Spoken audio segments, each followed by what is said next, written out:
ভারত তুমি আমাদের বন্ধু থাকো, কিন্তু বন্ধু বলে আজকে আমার বাংলাদেশের সব কিছু তুমি কেড়ে নিয়ে যাবে আর আমার ন্যায্য হিস্সা থেকে আমাকে বঞ্চিত করবে। বাংলাদেশের জনগণ গরিব হতে পারি, কিন্তু আমাদের আত্মমর্যাদা অনেক বড়। এই দুর্নীতিবাজ সরকার, এই ইন্ডিয়ান প্রীতি সরকারের বিরুদ্ধে বাংলাদেশের এই নাগরিক পরিষদ আপনাদেরকে আহ্বান জানাবো, আমাদের জীবন থাকতেও তাদের এই অন্যায় অত্যাচার গ্রহণ করা হবে না।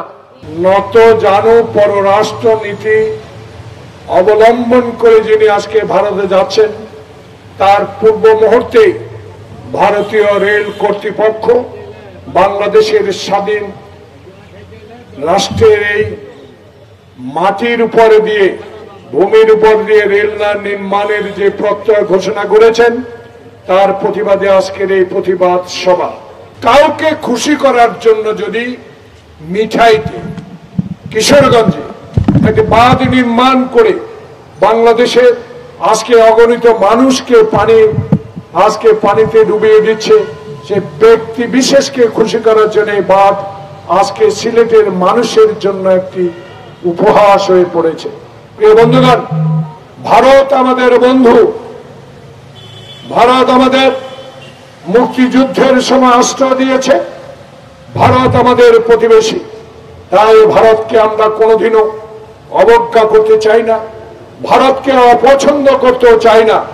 ভারতের গণতন্ত্র থাকবে, বাংলাদেশের গণতান্ত্রিক আন্দোলনে ভারতের সরকার আমাদেরকে সহযোগিতা না করে যারা দিনের ভোটে রাতে করে তাকে সহযোগিতা করে যাবে, আমার ন্যায্য হিস্সা দিবে না।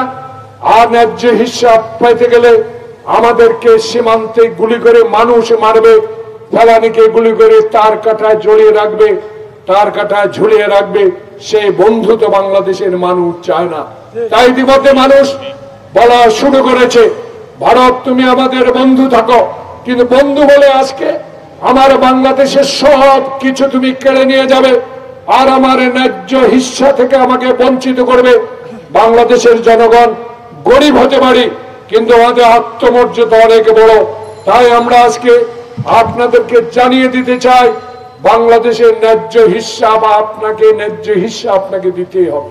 যদি না দেন, বাংলাদেশকে এত অবহেলা মনে করেন না বাংলাদেশের মানুষকে। বাংলাদেশের মানুষ জানে স্বৈরাচারের বিরুদ্ধে কি করে আন্দোলন করতে হয়। আজকে ক্যান্সারের যেখানে নমুনা পাওয়া যায়, সেই পণ্য বাংলাদেশে আজকে আপনারা রপ্তানি করবেন, বাংলাদেশের মানুষ কোনোদিনও সেটা গ্রহণ করে নেবে না।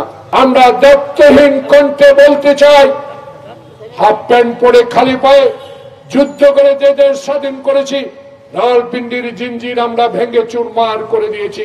তাই বলে আজকে আবার দিল্লির আগ্রাসন মেনে নিব, বাংলাদেশের মানুষ কশ্চিন কালো সেটা গ্রহণ করবে না, জীবন থাকতেও সেটা গ্রহণ করতে দেওয়া হবে না।